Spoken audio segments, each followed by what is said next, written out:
So again, I'd like to call the meeting to order. Thank you all for being with us and countdown to the holidays for a lot of us as well. And some of us are already celebrating. So those happy Hanukkah to those. I know next week we'll be celebrating Kwanzaa and Christmas and all of the other holidays and the New Year and the Chinese New Year. All of those things are on the way. So if I missed out on something, please let me know so I can make sure I say that too.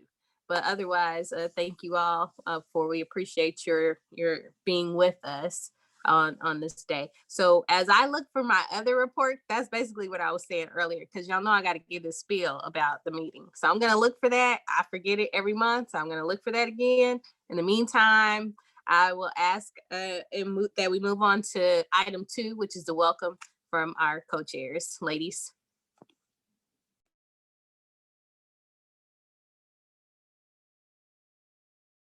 All right, I'll jump in.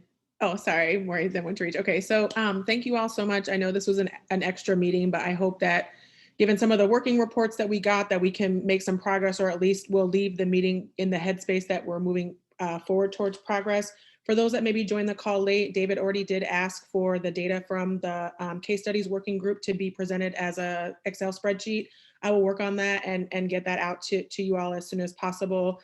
And so I know we've had a lot of weather challenges, a lot of internet challenges. People have had COVID, and so I just really want to thank everyone again for the time that they give to the task force, to the working groups. And I know I'm just really looking forward to hearing the reports from the other groups that I'm not in. So welcome. Yeah, just building on that, I would add and reiterate, thank you all for navigating the task force during unprecedented times and challenging times for many. What I would say is where we are in the process, I feel like that we're at a tipping point where we really are moving from this exploratory research data collection to, okay, what does this look like for our city? So hang in with us because we'll be making some critical decisions here within the next 1 to 2 meetings as what does a human rights commission look like in 2021 if approved and moving forward. So we're almost there. Just keep working diligently and remaining intentional to the process. And we appreciate your work and your commitment to shaping what I would say is a better future for Oklahoma City and its residents. All right, thank you, ladies. And I have found my script, so please listen. Thank you for joining us. Oh, hold on. Thank you for joining us in this conference meeting. We have a few announcements regarding our teleconference meeting. If the video conference is disconnected at any time during the meeting shall be stopped and reconvened once the audio and video connection is restored. If communications are unable to be restored within 15 minutes, items remaining for consideration will be placed on the special meeting agenda for next month via video conference. And the agenda and documents are located on okc.gov. Hopefully you've already received them. Anyone wishing to speak about an agenda item, please text 405-757-4429. Please provide your name, phone number, the item, and the reason you wish to comment. Speakers will be allowed 2 minutes to comment. So I do ask that all of our participants keep your phones on mute until you are recognized to speak. And if I am not mistaken, there may be a hand raise feature for you to use in this meeting. And also, we ask that committee members will be allowed to ask questions. You can also comment anytime during this meeting. So again, the meeting has already been called to order. So we appreciate you for being with us, and we will move on to the next item. And that next item that we have is the working group reports, and that's presented by our committee chairs and co-chairs. So we'll start with the case study research on HRCs. We have Valerie Couch and Ayana Najuma, or any other delegate from that group. Thank you. Our case studies work group has completed research on 15 cities. These were cities identified at the outset of our work as ones that might be of interest to the task force. We are submitting today the final compilation of that research as it stands today. And it's a 137-page report that was attached as part of your agenda packet. As you can see, where possible, we have included some graphic representation of some of the data, but not all the information is really conducive to graphic presentation. A lot of it is text, narration. And so you'll see in the forms a variety of information. And we've included a list of the questions contained within the form that we tried to answer for each city, and a list of websites and other links to ordinances and other information relating to the HRCs.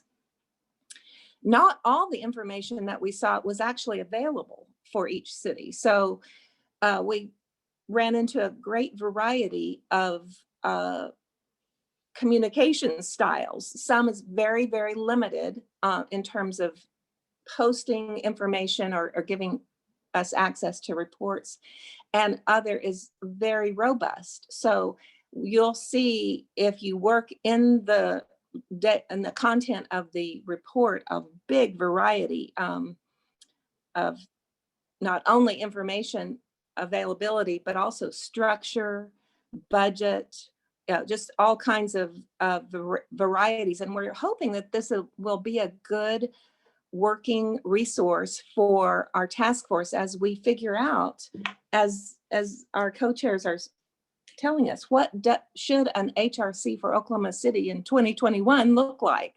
So we'll have a lot of resources to go to. Some are obviously going to be more helpful to us, those that are more developed, that have been around longer. There are some of the HRCs on this list that are brand new.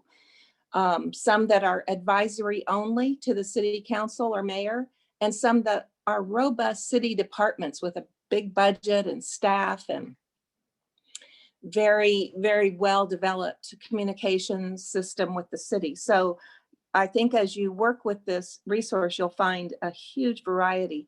This is the form that we settled upon, but as Dr. Benjamin mentioned, we're going to try to make the presentations available in other forms. Maybe she's going to work on an Excel spreadsheet. I don't know how that will actually look, especially with some of the questions that are just asked for a tremendous amount of text as opposed to a number. So we'll see. And other possibilities include updating this report with simple Word documents that are more descriptive of the cities, and especially if we have recent contact with someone affiliated with a city HRC, then we will let the task force have additional reports and addendums that might be of use. So I want to thank Dr. Benjamin. She is the expert on our team, and she just devoted so much time to helping us create the form, create the list of questions for the form, and then helped us, those of us who have not used Google Docs, to kind of understand how to plug it in and use it well. So I want to thank her especially, but all members of the working group who contributed their time.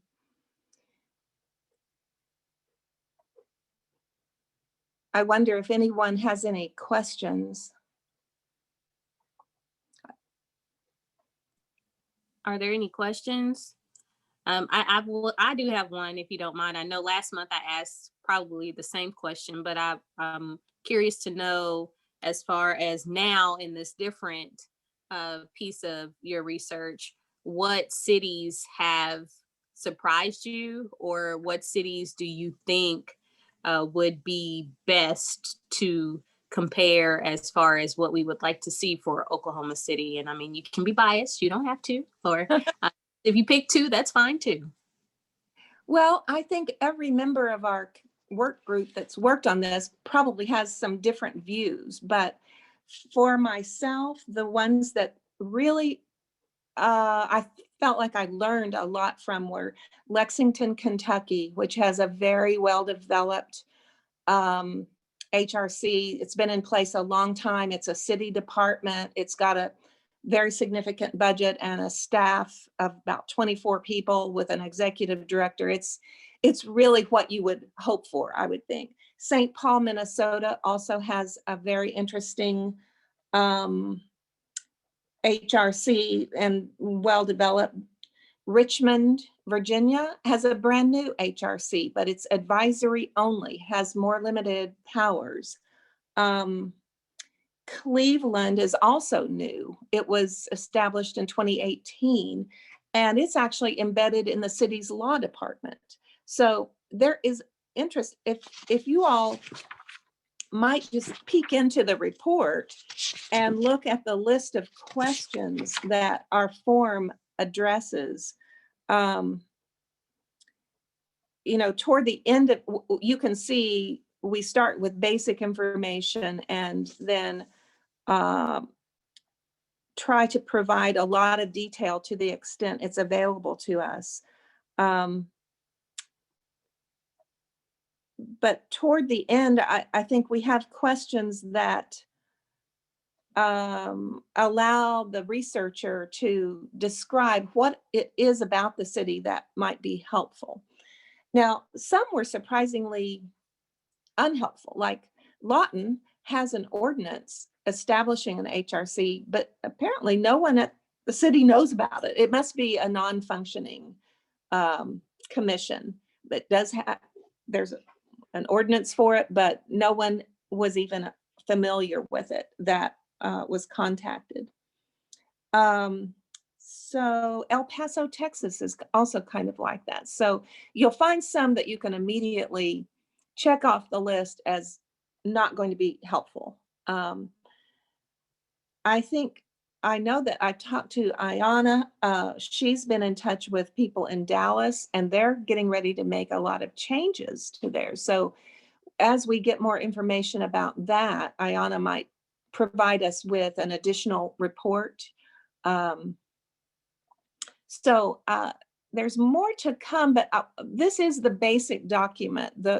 We think of it as a final report in and of itself, but to the extent the task force needs us to do more research or wants us to dig in deeper to one of or more of the cities, we can certainly do that. I have a question. I know oftentimes when we think about human rights, we think about the social implications or potential social impact that may reap long-term returns when you think about people and their health and potentially being better positioned and more self-sufficient and just things like that through equitable opportunity. But I'm interested to hear if you all discovered any cost savings or for a municipal government that leverages a vehicle like a human rights commission, because I understand a lot of times we're talking about litigation being brought against a city, and sometimes these human rights commissions are able to mediate or mitigate or lessen costs. And so could you all speak to that, please? You'll see in the reports a question that focuses on whether the HRC does provide mediation or an ombuds program. And those HRCs that do have those programs, you can see they're embedded in more the robust cities. Some don't have that at all. They are not empowered to provide mediations or reconciliations, but rather they're advisory only to the city council and mayor. So I do believe that Andrea is aware of one or more of them that actually we have some information about cost savings. Andrea, can I turn this over to you for comment? Sure, yeah, and I definitely know, I mean, like you said, a lot of, other people know their cities better, so I'll just speak to the ones I did. So one thing I wanted to say, just to correct this, so Cleveland actually is a model where they don't have one at the city level, it's managed at the county level. And so, Mhm. as Valerie said, it is housed in a law department, in their law department, and the membership there is only lawyers. So that's just one thing to keep in mind. But the example that I have to answer Mariana's question is Indianapolis actually doesn't have an HRC. They handle it at the state level, but they are very diligent that every year they issue a report, and part of that reporting is an actual dollar amount that they claim to have saved the state by, as Valerie said, mitigating, managing it and not letting it go to a lawsuit. And so they do publish that. And I did put a link there again, and again, hopefully to David's point, when I make the Excel spreadsheet, maybe some of the PDFs, it's just a link to a PDF report, but that was very useful. So hopefully, Mariana, that does answer your question, that some cities really are able to quantify the amount of money that they save handling it through this process, or at least state level. The other piece I would say, to Valerie's point, where they are robust in their activity, one of the things I noticed, and other people from the working group can chime in, but when there was staff and departments, HRCs were able to secure grant funding, which, as you all know, is free money, right? And so that's another way that some cities were able to sort of be able to do more, because they're receiving grant funding, that's funding staff, that's allowing them to do their work. And so that's just another thing to keep in mind. I think the last point that I would make, that I think is probably, again, to Councilmember Nice, this is biased. I know that when we've had these meetings, it's very clear about the language that and what's covered under our legislation. I think several of the cities have offered alternatives where they have committees and different groups that are longstanding ad hoc committees that then address the needs of various communities that we might not be able to explicitly state in our ordinance, but that we could have it be, oh, this is a stand. I think Tulsa does that. I think they have a group for African Americans, Indigenous, Latinx, right? LGBTQIA. And so I think that, to me, to answer Councilmember Nice's question, I think that that's something I would like us to think about as we move forward with our ordinance, is that yes, we are constrained by the law. I understand that, but we are not constrained by other things that would allow us to still offer to communities that we're working on issues, and that they know where they can go when they face challenges within our community. And so I think, to me, again, that is biased. I really like that model. And so I did include some of those links in there to their working group pages, and we can all get a sense of, okay, what are you doing in that group? Sorry, the name that it's called is it's escaping me. So I see Pastor Kodup is here. I know you did some research. I don't know if there's anything you wanted to add. I don't see anyone else on the video for my working group, but I know there's another page, so I'll stop talking. Yeah, to that point, Dr. Benjamin, Austin, they have other commissions. So there is a Human Rights Commission, but they have like African American Commission, LGBTQ Commission, Women's Commission, and so they all work in tandem in the city.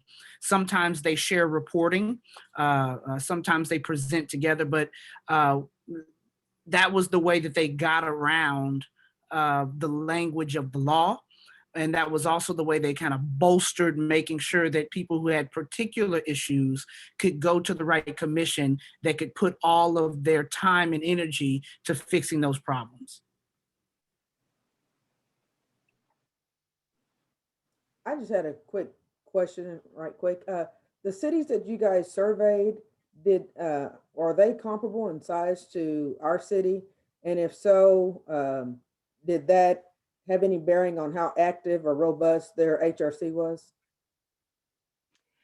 That's a great question. I think you'll see in that list of 15 cities, some that are much smaller, like Lawton, Oklahoma. I mean, that was of interest to us to know what they were doing. But we also have Dallas on there. So a huge city, and much different from Oklahoma City in its structure. So you'll see a range, but I think of the cities like Lexington, Kentucky, or St. Paul, Minnesota, to be comparable in size. But that's a great question. in terms of our own thinking about what Oklahoma City, what resources we have right now or would want, and just the structure of the city governance is different. You know, we have to think very clearly about how our city is structured. And just like Reverend Crudup said, you know, with Austin there, and I think Tulsa, they're working with some other alliances or commissions that are related to a human rights commission. And so we would need to canvass all the available resources here in Oklahoma City. And I think one of our work groups is doing that. So that's a big piece of thinking what we could do effectively and not step on the toes of other agencies or groups that are already functioning well and in a particular area, you know, very highly expertise area. So. David, I saw your hand was raised. Thank you. So I have a few questions, but I'll keep them short. So for the ombudsman and mediation, I'm not seeing any official ombudsmans. So okay, so basically, if they're staff and as a result are the mediators, but there's no actual ombudsmans that I've seen. Okay. No, I'm sorry. There are some with ombudsman. Okay. Like Lexington has one that is particularly focused on police conduct. And there's a police ombudsman / citizen advocate that reports monthly to one of their boards, the enforcement board. And that person functions throughout the month. He's an employee to address any complaints about police conduct, look into it, help.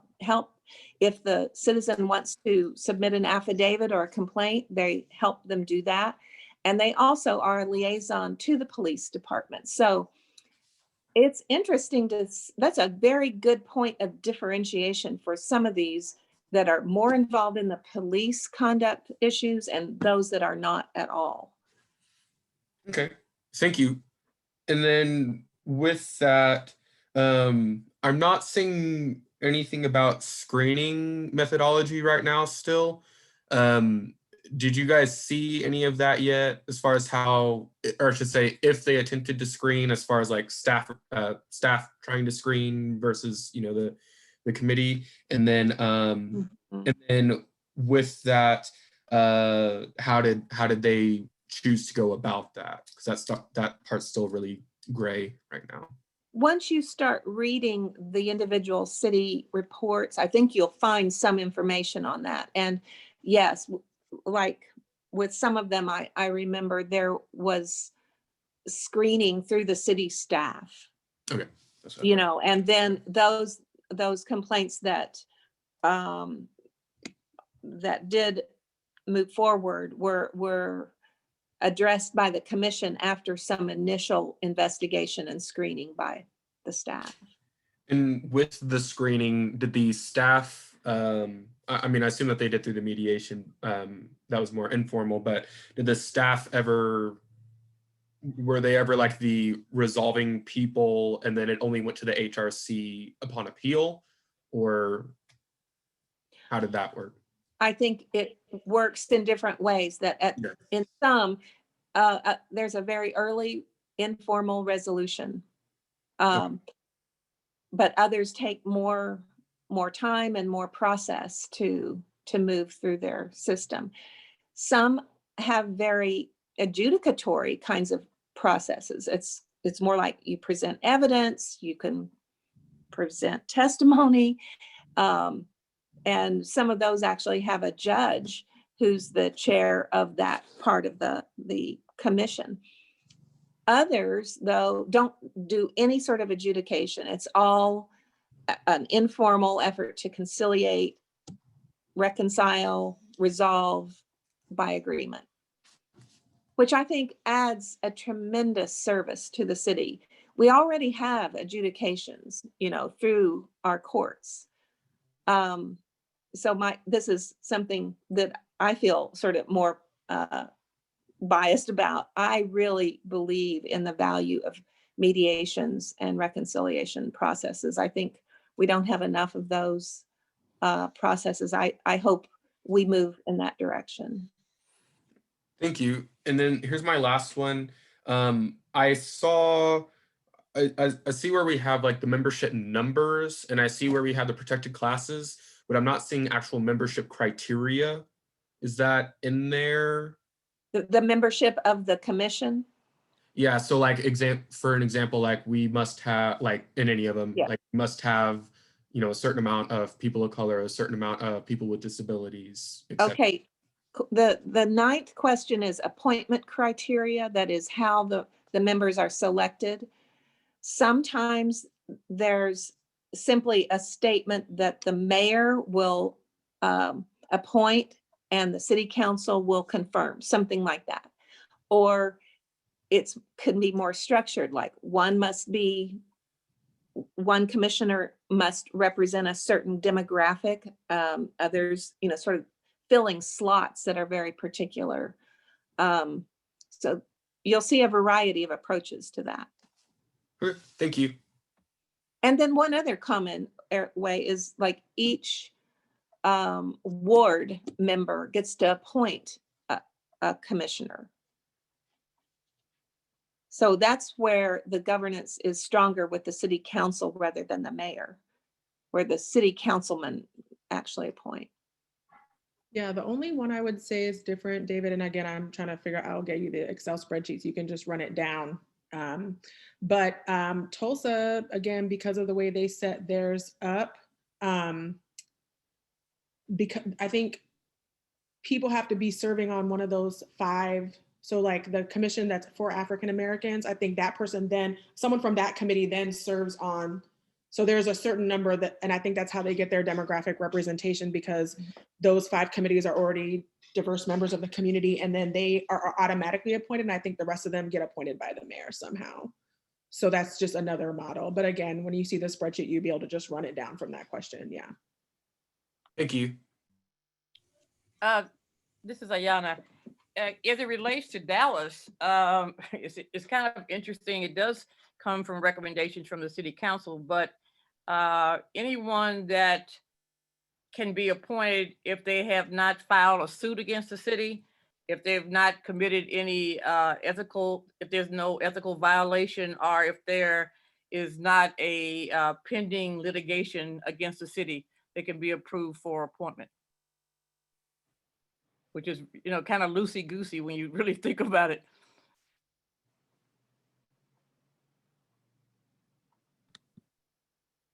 Are there any other comments or questions? Well, with that, thank you so much, Case Studies. It was a very thorough report. So if you hadn't read it yet, for some of you, that's your Christmas homework. So thank you. Can I just jump in and say one thing real quick? Yes. I was really blown away by the amount of work that Tulsa did on their report. I kind of got sucked down the rabbit hole a little bit and started reading their reports from 18,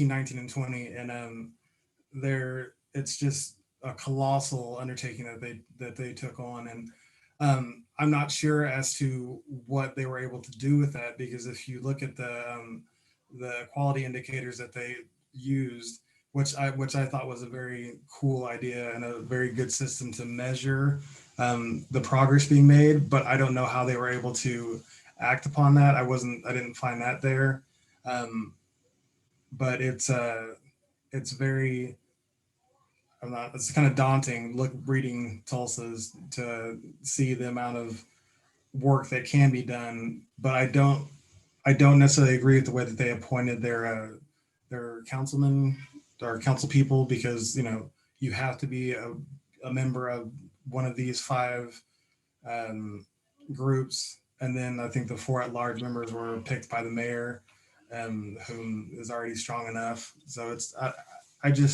there's a lot of good research-based stuff about Tulsa, but whenever it comes to the actual execution, I'm wary of, of its actual,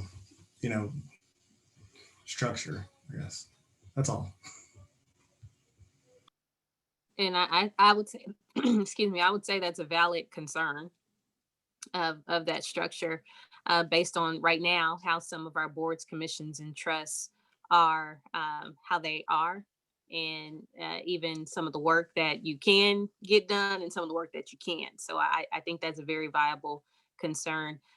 Me personally, and then I'll move on to the next one if you afterwards. I think for us to explore what that looks like for different groups, as far as those subcommittees based on race or ethnicity or background or gender, whatever the case may be. I think that is something we should truly look into. And the reason I say that is because of our history of being disadvantaged as far as a lot of our underrepresented groups, to be able to have that kind of representation in their subgroups for us to really do some of that hard work that we haven't been able to get done on a city level. But that's just what I kind of think. And I know obviously I still have some more homework to read too. So I'll be looking more into those and see what that looks like for us.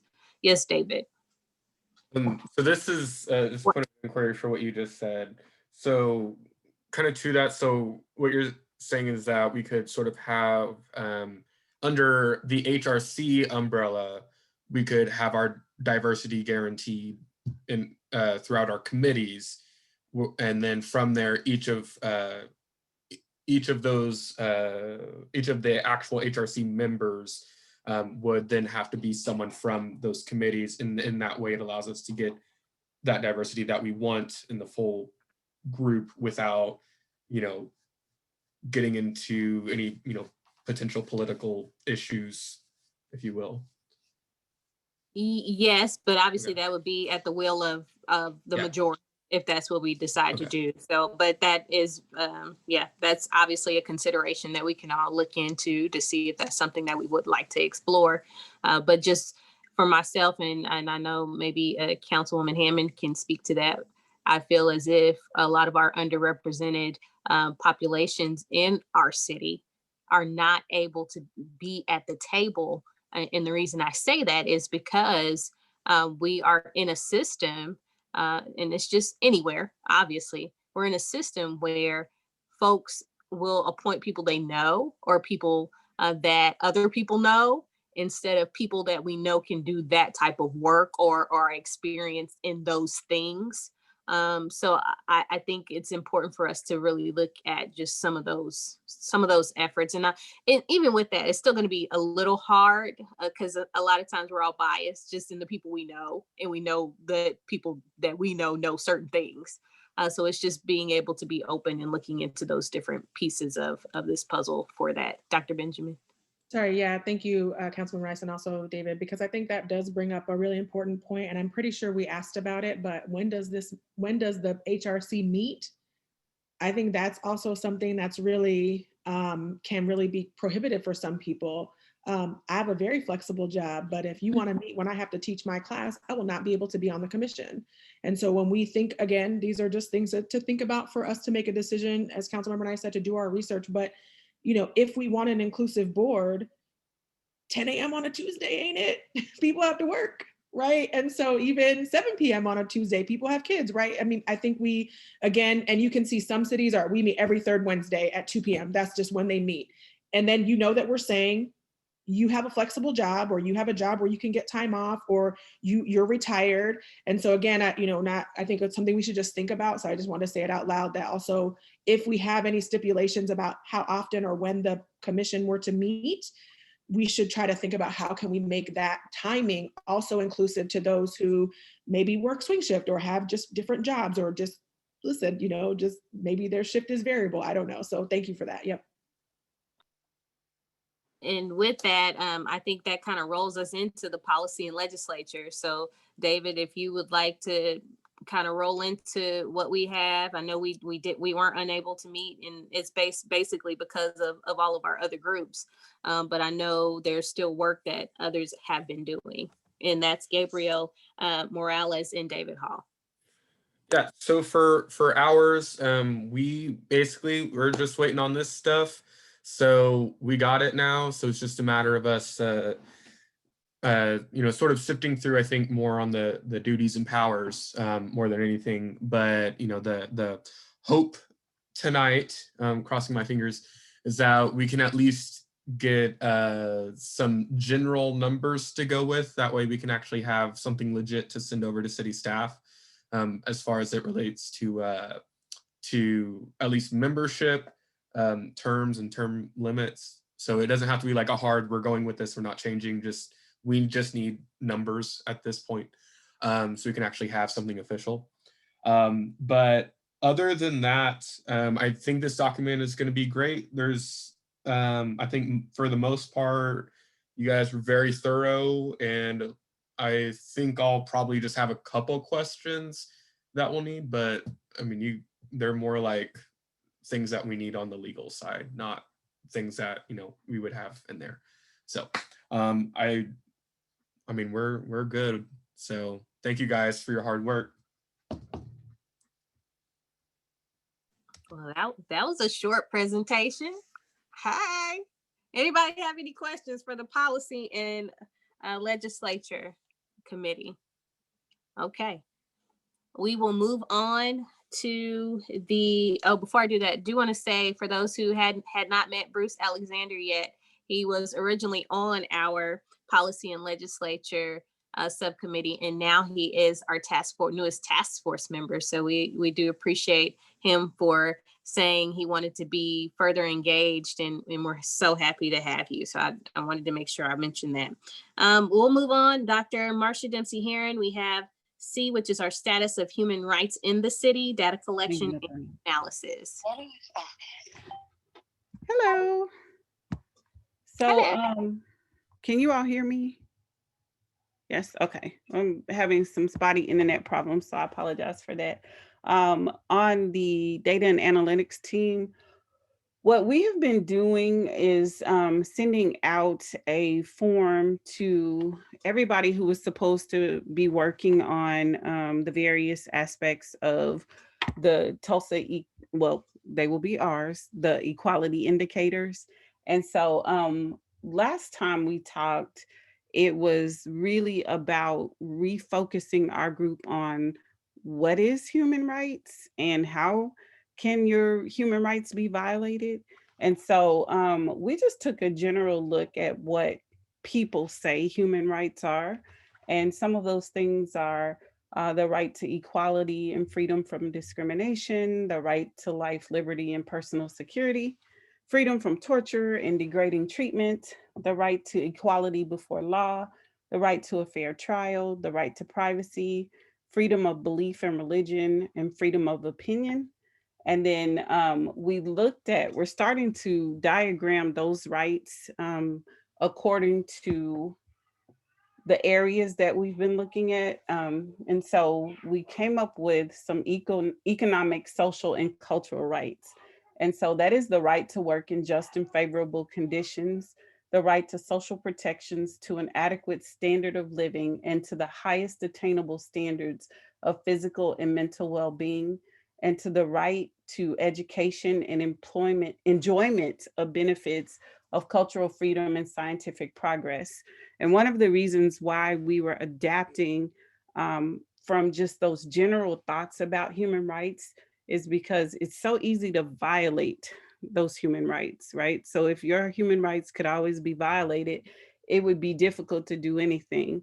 So if we started to attach human rights more so to what about my rights can be violated if I don't have access, that for us felt like a much better way to approach our work. And so again, we've been looking at various pieces of data that fall within economics, services, justice, education, fair housing, And so some of those things that we have found, now this work is not finished by any stretch, because again, our team has been hit by any and everything. But what we're noticing just at a cursory glance of the data that folks are collecting is that there continue to be insufficient fair housing protections, and discrimination is still very widespread. And so I know that that feels weird, but that goes back to some of those rights, the right to an adequate standard of living, and the highest attainable standards of physical and mental well-being. Then we looked in the area of education. And so some of those, I'm sorry, let me go back. So some of the indicators for housing, fair housing, look like race and home ownership, disabilities and housing accommodations, and income and housing demand. The next was education. And some of those areas, even though this is a broad array of indicators that we're looking at, but just a few of those areas, because we asked each member to tell us about 3 to 5 areas, are school suspensions by districts in the state, chronic absenteeism by districts in the state, advanced placement courses by districts in the state, reading sufficiency by districts in the state, and then college completion by region. And so what we gleaned from looking across all of that data was preliminary analysis of the data across multiple areas indicates that students of color are not achieving as well as their counterparts. Insufficient achievement is especially salient among African-American students and students with exceptionalities. The barriers to achievement include issues with chronic absenteeism, reading sufficiency, and college completion for these students who do not appear to be, and they do not appear to be specific to any district, type, or geographic location.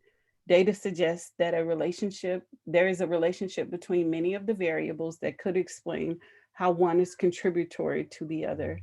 Recommendations include the need to analyze data from citywide school types, i.e. public, private, charter, homeschools, and parochial schools, to further examine inequity issues in each of the identified areas. So that goes back to us talking about the right to education and enjoyment of benefits of cultural freedom and scientific progress. The last that I'll share this evening are the indicators from public health. And it says social determinants of health indicate that health disparities continue to be salient across communities of color, especially in the African-American community. They continue to have issues such as limited access to healthcare, even when there are top-tier hospitals within walking distance. Social determinants of health are economic, housing, transportation, food security, literacy, public safety, employment, and healthcare access, all of which are widely available but not widely accessible to low-income areas. And then we just kind of map that back to the notion of rights that are being violated just by virtue of where you live in this city. So Raven, I don't know if you want to add anything, or Mariana. Raven, you're on mute. Okay, sorry. Hey guys, I can definitely add, I don't want to be repetitive of what you've already said, but specifically as well, speaking more into the environmental side of it, we have been trying to assess the ways that, environmental rights could be violated in regards to, the rights of life, health, food, water, and even sanitation. So right now, like she said, we're not completely done with the research, but I'm looking into that right now for the environmental side. Because from just even research in the community, I've realized a lot of individuals are lacking resources. So that's something that we're looking into exploring more. Thank you. Mariana, I don't know if she's on, but or anybody else in our group, if you're on, if you have something that you would like to contribute. And I will take that as a no. Thank you. Are there any questions for this group? I want y'all to know that's my classmate, Dr. Heron. That's my dog right there. Oh, Dr. Heron.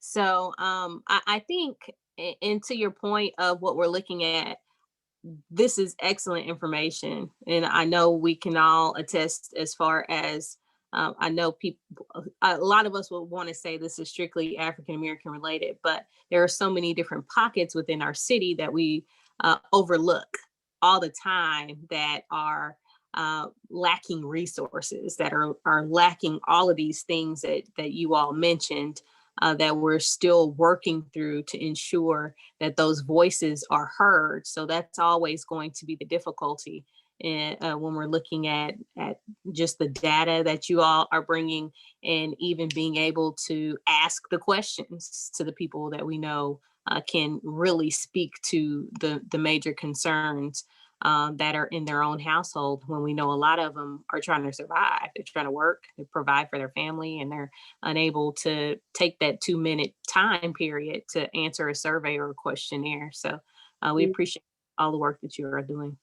Well, one thing that we thought about, just to add to what you're saying, is as you all build the infrastructure or figure out like how to put the Human Rights Commission together, we thought it was our job to figure out what it is that we would be fighting for, or what the folks would be looking at, because just like equity, it's often very broad and very difficult to understand or map down, so how are there violations of equity? And so, and then how are there violations of human rights? So we wanted to be very specific in the matrix of, if this is the way in which this right can be violated.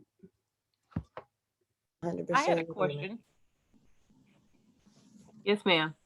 When you were talking about the public health component as well as the educational component, are you looking at, in the collection of the data, were you looking at past, present, and then potentially how that could impact the future? The only reason I was asking that question was around the education piece, based upon, I guess that should be the question, based upon what's happening with the virus right now, and conceivably what used to be and what could possibly be for the next couple of years, how that is impacting. That was one question. As it relates to the public health piece, I wanted to ask whether in the public health space, they've been designating racism as a public health component. Is that one of the variables that you all had given some consideration to in that regard? So I would say that's a great question, or a great set of questions. I would say we looked more historically than we did at the present day, because the historical nature of public health tells us how we got to where we are right now in the inability to receive service for certain communities. And so that didn't just happen. And so in order to like truly make it relevant to human rights issues, you have to know from whence we came. And so as we start to look at the infrastructure of healthcare, that tells us that it will become like the historical aspect, and then predictive of how we ended up right now in COVID with lack of access to certain communities.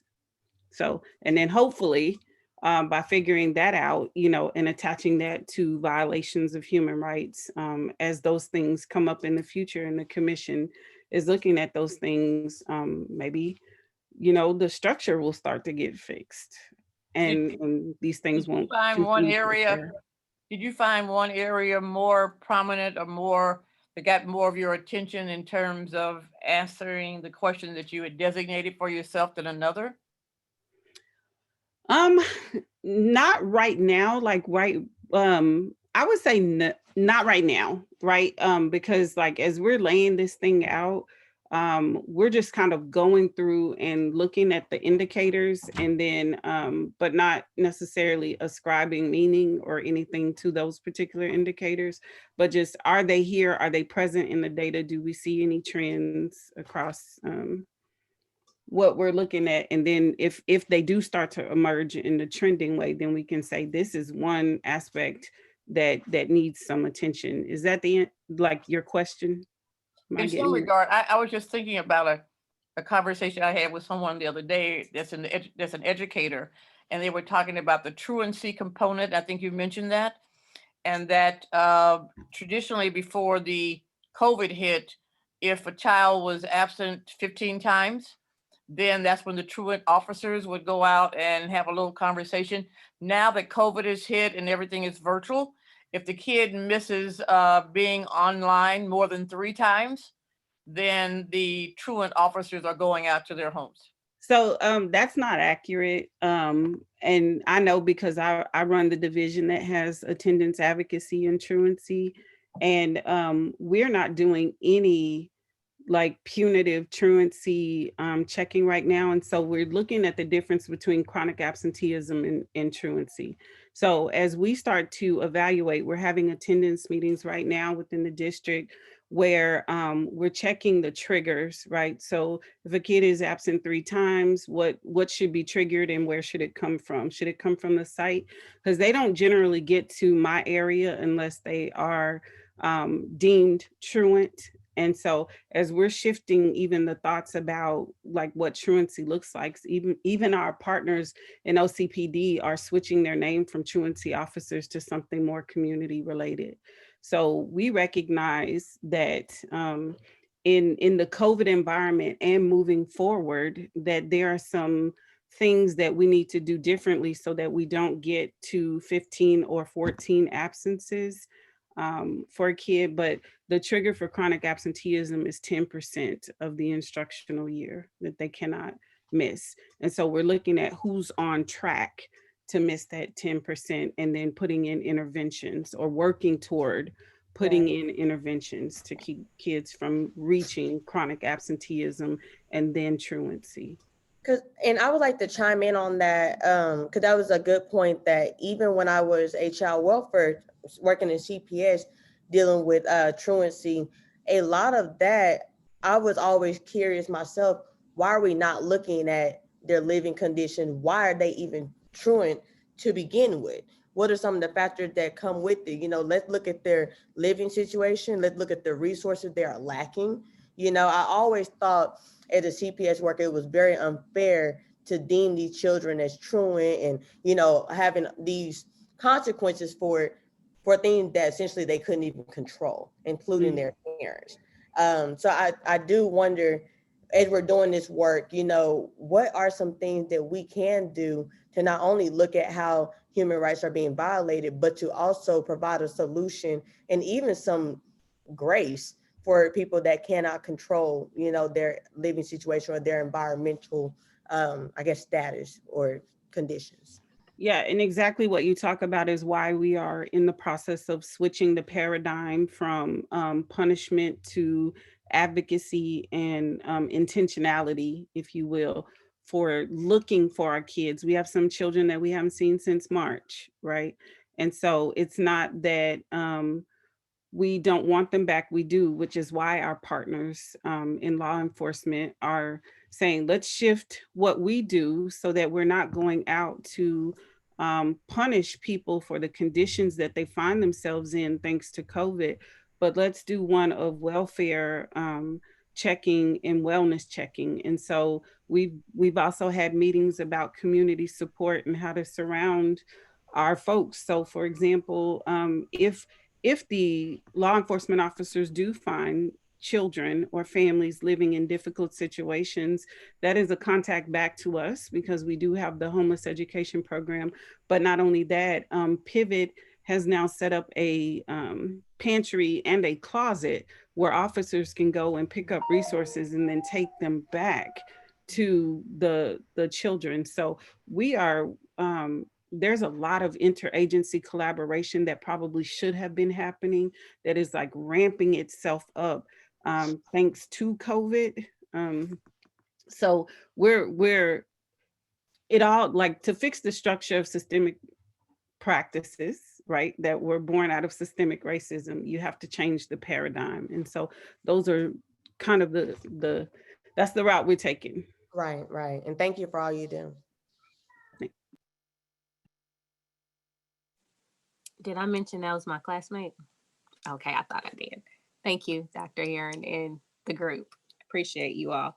And I know we have Major Butler, and maybe if you want to speak to some of that, we'd love to hear your thoughts. All right, I was the captain over schools in PCR from 2013 to 2017. And we did work closely with the schools on truancy. Lieutenant Cubitt at the time was over our truancy unit.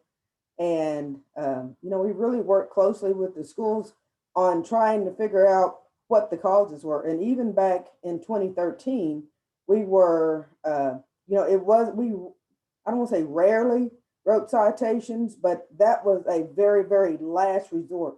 We had situations where we would go, if they needed a bus card to get to and from school, whether it's for the child or even with public transportation for the parents.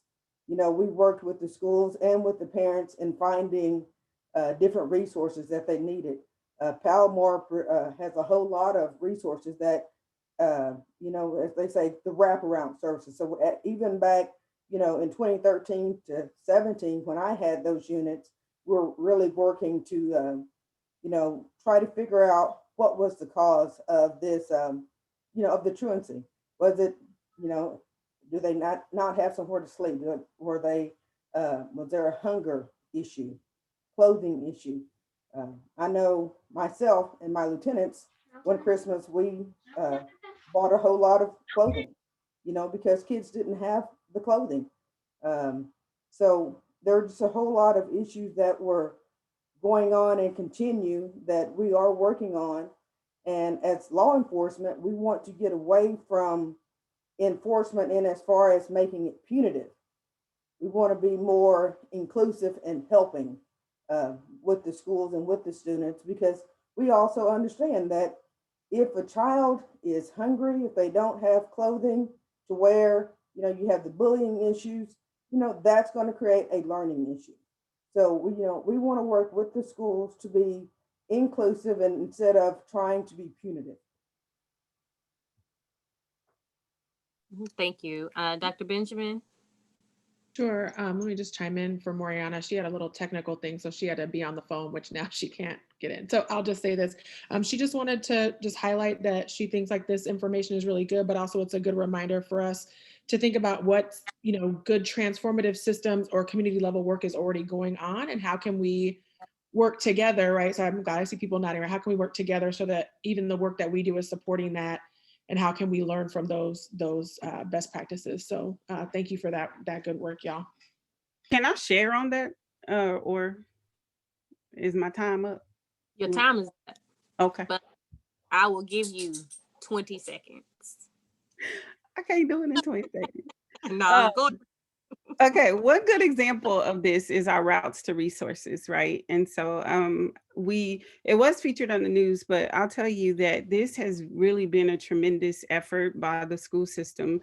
Again, you have schools that have school buses and they're going out and they're knocking on doors, right? So you have your teachers on the buses, you have your counselors on the buses, student assistance counselors, sometimes administrators, they're doing attendance checks. They're looking at making sure that they're helping with the credit recovery process by ensuring that children know that there is a credit recovery process, right? And how do they know that if they've not been with us? People are knocking on their doors. And in our division, we spent this entire week, thanks to the generous hearts of agencies and folks, especially the Foundation for Oklahoma City Public Schools, sending out care packages, which look like hygiene products, t-shirts, socks, and underwear, right? So those things that we generally forget or shrug off if we get them under the Christmas tree, and coats and things like other toiletry items, and we gave out masks, right? We got some blankets in the other day. So we are really working to fill the needs of our community. So we didn't just take their names for 2 weeks. We went back and we started to do fulfillment and delivery, right? And our schools in some cases served as just distribution centers. And the officers that we had who accompanied us to some of our stops were also willing to do, like our PAL officers who have been reassigned because there are no kids in the building, they were willing to not only provide security, but do wellness checks and then also do porch deliveries if we asked them to. So, I mean, there are lots of people who are really working together in very innovative ways to say, we do not want children to go without. So I'm really proud of the district and the work that has been going on to ensure that our students are taken care of. And in our division, we make sure we touch families at least twice. So those who told us that they were facing eviction, we connected them to community action. And prior to that, Oklahoma Community Cares Foundation. If you're facing utility cutoffs, we were on the phone with our partners at OG&E and 211, right? So there are lots of, again, I'll go back to interagency collaboration that is going on that is just doing wonderful and tremendous things, you know, in the new environment where we find ourselves. The trick is not just because our kids are virtual, but moving forward, how do we keep this work going? That Well was 30 said. seconds. No, it wasn't, but thank you. Appreciate that. And obviously, this conversation moves us to our next group, which is very timely, which is working relationships. And so we'll ask Dr. Angel Wilson and Jessica Rose Johnson for their report. Hello, everyone. Good evening. Good evening. Good evening. So we, to quote Dr. Dempsey Heron, we definitely have been in the thick of it like everyone else. I was telling Jessica Rose, my lovely co-chair, that I am so ready for 2020 to just pack up its things and go. So we can turn this, yes, David, snap it up, because I just feel like so many of us, so not just these task forces, but just so many of us, this 2020 in general has kind of slowed us down and kind of, it has been weighing on us. And I feel like it has kept us from reaching our fullest potential on things. Lots of people have interest in things, but you just can't quite, the commitment isn't there the same way. And it's not so much about lack of interest as much as it is just a lethargy and a apathy that is just coming from 2020. So anyway, I just wanted to say that. So we have been working on the same thing, which is getting, talking to these different agencies and making contact with the person or persons in the agency to answer our script questions that the entire task force received last time. So right now we currently have 1, 2, 3, 4, 5, 4, 5, 6. There are 6, I think, that we have spoken to, people that we have spoken to in agencies or organizations, groups that we have spoken to. Right now we only have 4 that are transcribed. We're looking forward to transcribing the rest as quickly as possible and having that hopefully available in January, because like I said, we're anxious to turn the page and keep on going, kind of get a rejuvening of energy. So if anyone here is from Working Relationships, please feel free to chime in.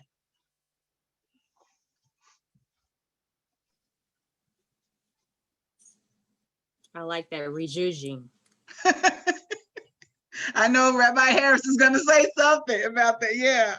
Well, there was one piece that stuck out for me in the conversations that I was having, which was that some of the human rights violations that people in the city of Oklahoma City experience are not really, they're not protected by our current laws. And I think that that's something just really important for us to remember and to keep in mind. You know, there's some cases of things that are very cut and dry and shockingly cut and dry that have been in the news recently, civil rights violations. And then there are these pieces where we can look at it and say, well, I know a human rights violation when I see it, but the law is not protecting it. So I'd really want to know, I'm going to mute myself, but what we are able to do beyond those who are protected by the law. Yeah, Rabbi, we want to know what's going on, so let us know. Or Major Butler, find out what's going on at Rabbi Well, Harris. I actually live on a really busy corner, and I live on the corner of two access streets, and so there's always, inevitably, every night there are sirens. Sorry. No problem. I do see we do have two hands raised, so I'll go to David, and then we'll go to Dr. Benjamin. So I was wondering if you guys had a chance now to look with how that attorney general relationship worked, as far as at what point you really felt it was needed to go there. Because we, like I said before, I know that at some point we know it's going to need to be there, but it's just, I don't know best practices from what I've been able to see. Gotcha. Jessica Rose, would you like to, since that was one of yours, would you like to chime in? Are you able to chime in? Yes, I'm here. So when it came to the Attorney General's office here in Oklahoma, I have not been able to lock down a conversation. So that was one of the places that I've left a couple messages and I'm trying to follow up with. The U.S. Attorney's office, though, did say that when it comes to human rights and civil rights, that they let that be handled more on the local level than at the U.S. level.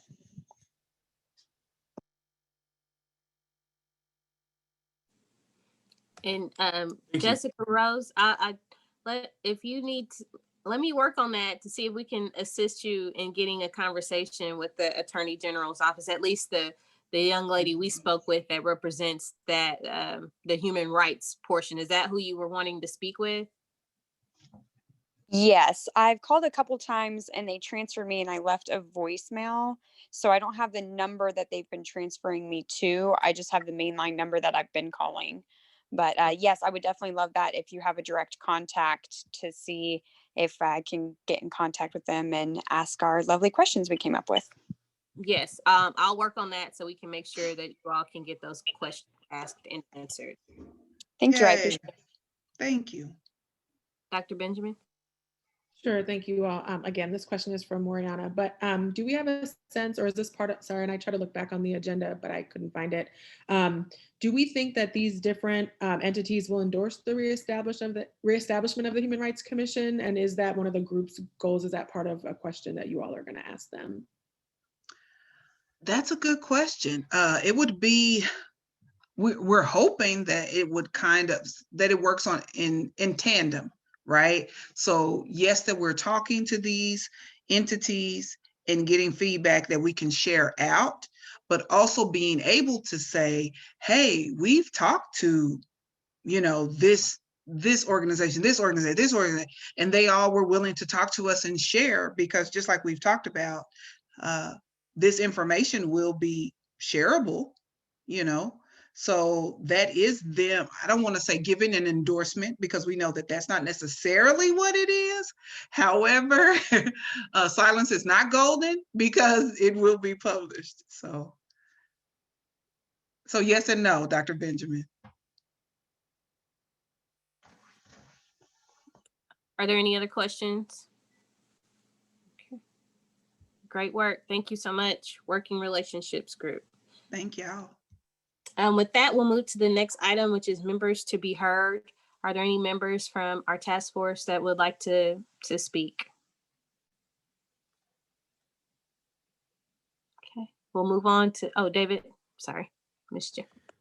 Yeah, well, like I said, I was hoping that we could just talk about just have that discussion about, these terms, term limits, things like that. Again, it does not need to be by any means hard numbers, but for the sake of having something to actually give the city staff, we really do need something. So it would be nice to go ahead and have that discussion, even if it's, say, 2 or 3 different numbers to choose from. And I've had, as the meeting's been going, just so everyone knows, I have had a small group of us from the Policy and Legislation Committee getting 3 different data points for the term limits of membership of the mean, median, and modal numbers, I should say, just so that way everyone can have those if they would like them. As we go to have this discussion, I'm more than happy to share, but I'd like to discuss that. And then I'll save my other one for later. It's about the ad hoc group, Dr. Benjamin.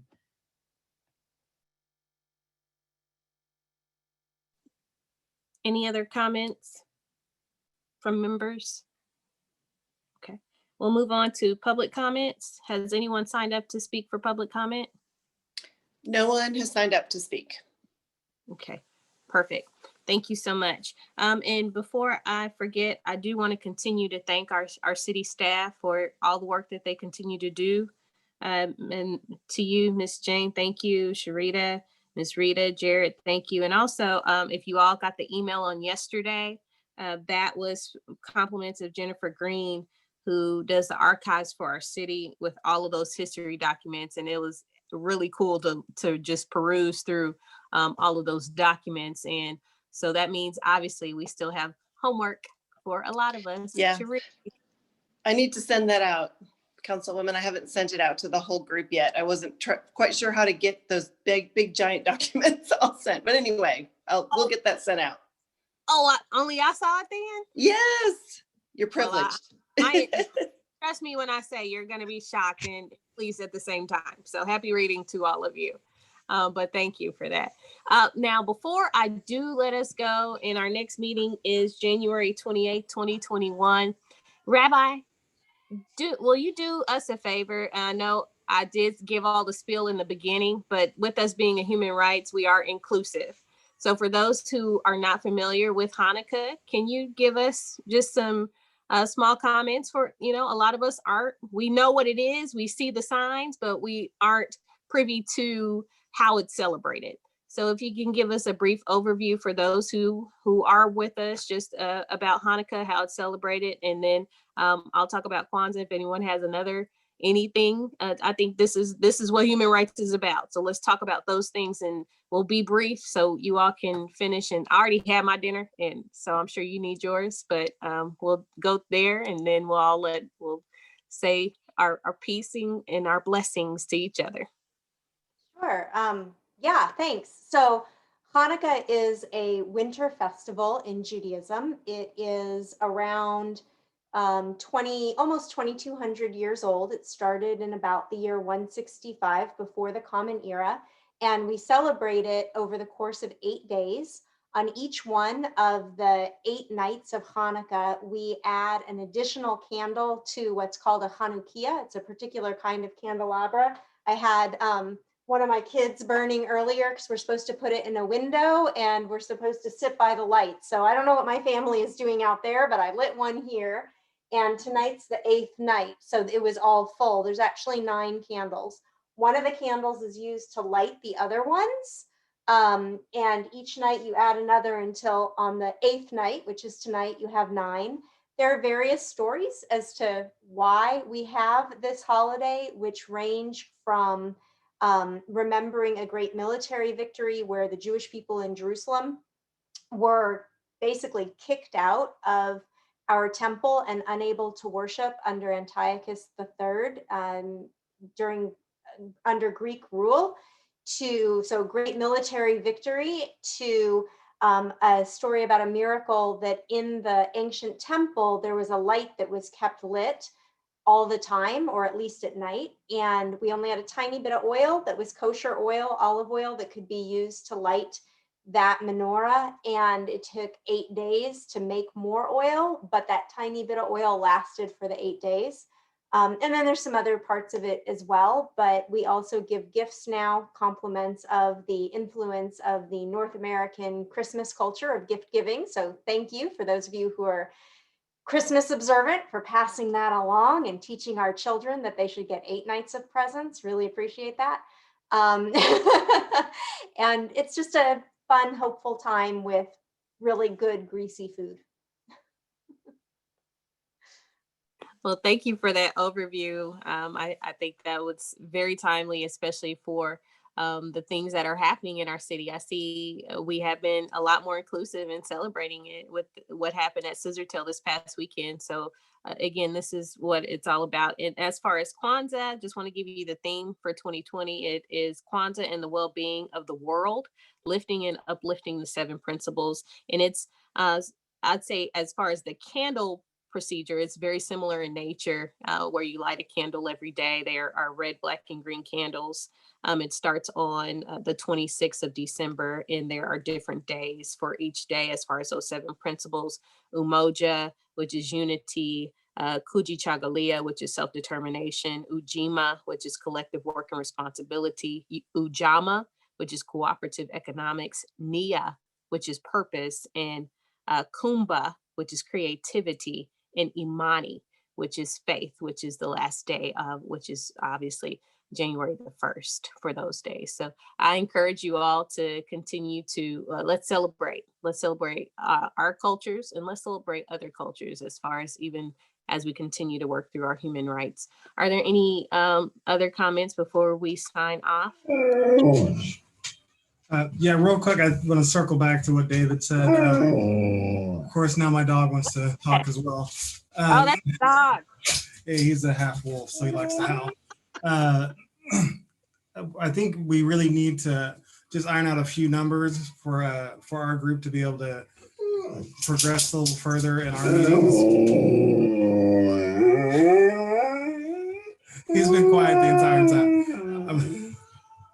time. Sorry. I think he said, no, we don't. Well, for us, it's kind of crucial to, you know what? David, I'll let you take back over. Can I ask a procedural question? Sorry. Jane, maybe this is to you, but are we allowed, I just want to make sure we're following the procedure. So if we had planned to vote on something, would we have needed to include it in the agenda, or is it not that? This is Rita. It depends on what it is. You are meeting under kind of a hybrid of the rules, but the public should have notice of the things that you're going to take action on. It depends on what kind of a thing it is generally, but you really should have everything on the agenda that you're going to talk about. Okay, so yeah, because I definitely am interested in the data that you said you had, David. Sorry, my life was not together to do the stats that you had, but I was going to ask if we could send that out to everyone so people have a sense of what is going on given the data that we have. And yeah, I just want to ask that procedural question because I think it's good to have a discussion. I don't know that we'll be able to come away with a firm answer, maybe a range. I don't know if that would be a violation, but since it wasn't on the agenda, I did want to make sure that we were following procedure properly. So you're doing fine. With that, I actually forgot to, I know I mentioned Councilwoman Jo Beth. I didn't realize we had Councilman Todd Stone on with us. So I do want to make sure I recognize him for being with us as well as our council member, because again, we are doing the work so we can ensure that our council receives this information and we're advocating for the things that we would like to reestablish. So we appreciate them as well. So with that, I say peace and blessings to you all, and please be safe and well until we see each other in January. Have a happy new year and a blessed holiday as much as you celebrate. Thank you. Oh, the meeting's adjourned, by the way.